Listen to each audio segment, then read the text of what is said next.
Marcus Ambrose. The Australian with the road racing background has 3 straight wins at this track in the Nationwide Series, including yesterday when he led 60 of 82 laps. But about that first Sprint Cup win, he starts 11th today, Vince. Marcus Ambrose called yesterday's Nationwide Series victory the most satisfying he's ever had. What would a victory today mean then of following that up? I had to correct my statement from yesterday if that's the case. You know, it means a lot to win at this level. It's hard to win these NASCAR races. Yesterday was a really proud day for all of us here at JTG Doherty, and it's just a good send-off. You know, I'm not going to be driving for him next year. I don't know what I'm going to be doing quite yet for 2011, but yeah, just really excited to finish things off right to the end of 2010, and we've got a lot of work to do today. It's going to be a tough day, but we feel good about our chances, and hopefully we have a good strategy and the race comes our way. And you're going to be our in-race reporter today. I heard that. I'm really excited about that. And if you've got any questions out there, log on to ESPN.com, and the keyword is Ask the Driver. So you can ask me anything you like. You may not get the answer you like, but I'll give it a shot. Very nice. Ambrose getting ready to go from the 11th starting spot today. Let's talk pressure. Yeah. Given that he has so much more road racing experience than oval track experience, meaning the 2 road races a year are his best chances to win. How much pressure is he putting on himself for this race? He's put immense pressure on himself for this race. And let's be very clear. Marcus Ambrose is a tremendous road racer. He's not just a road racer. This guy's really ultra talented. Yeah. Yes, sir. So he puts a lot of pressure on himself. He knows that when he comes to this racetrack, he's going to be the guy to beat. You've heard all of these other guys talking about him, so that adds to that. And I've tried to get him to relax, and I tell him, just let it come to you. Let the game come to you. Do what you do best. But he wants to win this race so bad, and after what happened in Sonoma, it's even added more pressure to him. So there's a pressure cooker. Brad, part owner of Marcus Ambrose's car. Let's talk about Jimmie Johnson. The big Pocono wreck that Kurt Busch and Elliott Sadler had began by a Jimmie Johnson bump draft on Kurt Busch. Both Johnson and Busch asked about it during their press conferences here Friday. It was a racing incident, and I hate that over the last year or two there have been a lot of those racing incidents, and he certainly has been on the losing end of that situation. And it is nothing intentional, nothing I have against him. He and I joked on the phone Monday that we have these magnets we can't get rid of, and I'm going to just stay away from as much as I can. I've been wrecked by Johnson quite a bit in the last couple seasons, the last 13 months. And whether it was racing, whether it was just a small bump that he didn't intend to mean what he did, you know, he didn't intentionally try to wreck us at Pocono, but it ended up that way. So there might be some of that coming from my side of it. All right, so what to make of all this? Well, I mean, they're obviously very, very good drivers. They find themselves running bumper to bumper all the time because they got fast cars. That Penske Dodge is a rocket ship, and so is Johnson Chevrolet. You know, so they're bumper to bumper all the time. Now, the incident at Pocono, in my mind, that was just a classic case of bump drafting going bad. I mean, he got him to back up, trying to knock him past the rest of the cars, Alan, and he got him knocked sideways, and another crash happened. So I can understand how this is not intentional. But, Brad, you got a different opinion. Oh, yeah, man. Oh, yeah. see, Kurt Busch has been that one guy all year who's kind of been calling out that 48 and throwing shots across the bow at that 48.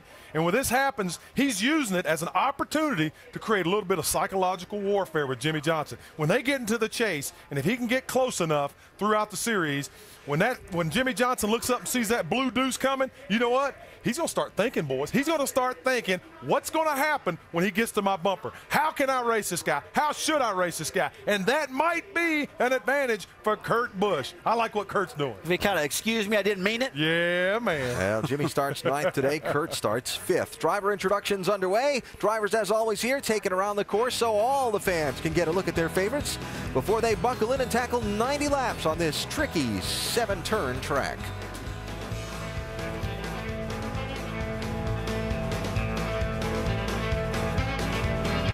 NASCAR's Race to the Chase continues today at Watkins Glen. 5 races to go until the field for the chase for the Sprint Cup is set.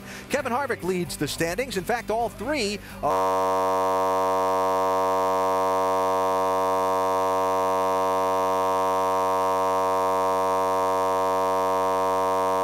how to return his team to the front of the pack.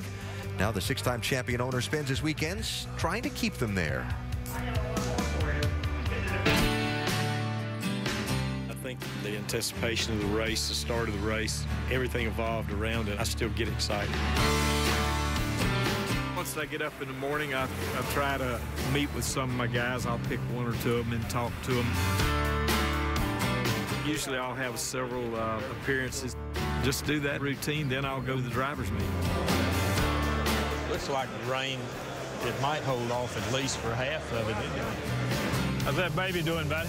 Doing good, man. Getting good. Good. How are they? How's this thing run down the straightaway? That's pretty good. I think we're going to be good today. We just got to be patient way back here. I'm going to watch it right up here today. Hard to see here. Yeah. Okay. We'll win the race. Yeah, I'll take a bottle of water, cold water.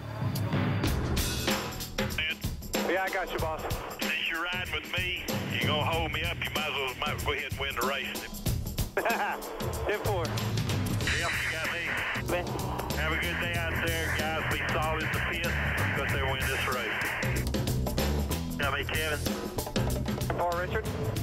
And have a good day out there, buddy. Let's go out here and win this race. 4, thank you. How close is that rain, Hugh? I mean, just the tail end of it, Richard. We're really waiting on this little rain.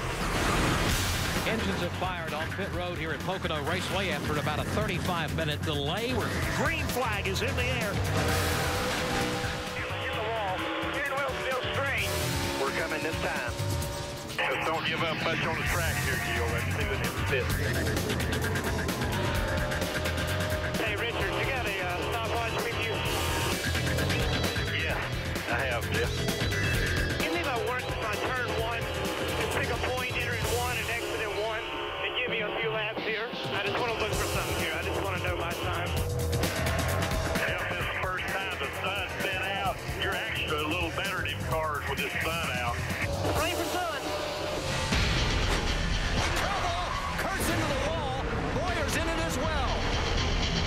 Man, look at this car. Oh, man, further down Elliott Sadler. And look at this. Gosh. Engine is out of this thing. Oh, my gosh. Who wrecked?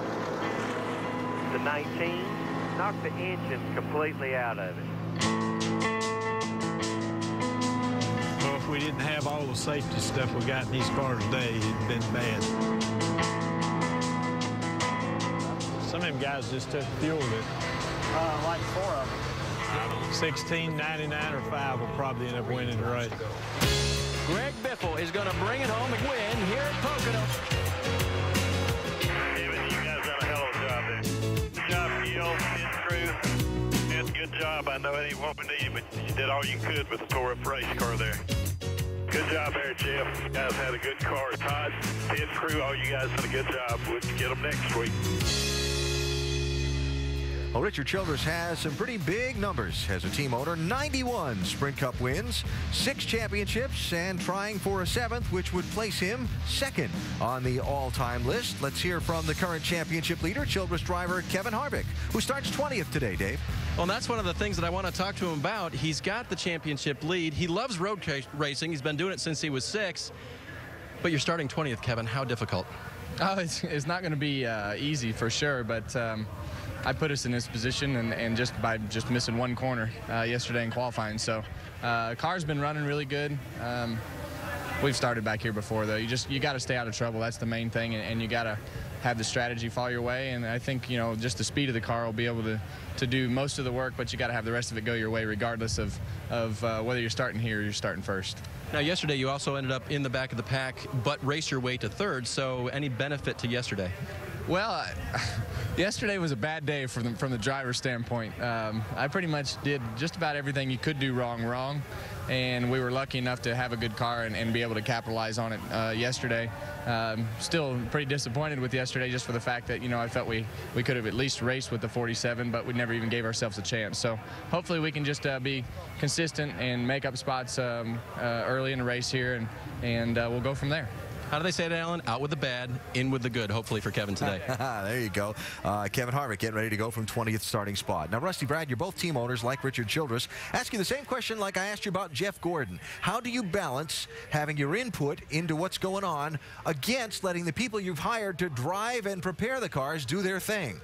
It's a tough job, it really is. But if we had to build the perfect template how to do that, guys, I think I'd go right to Richard Childress, because it looks like to me he's got it down pat. I mean, this is the type of guy that when he speaks,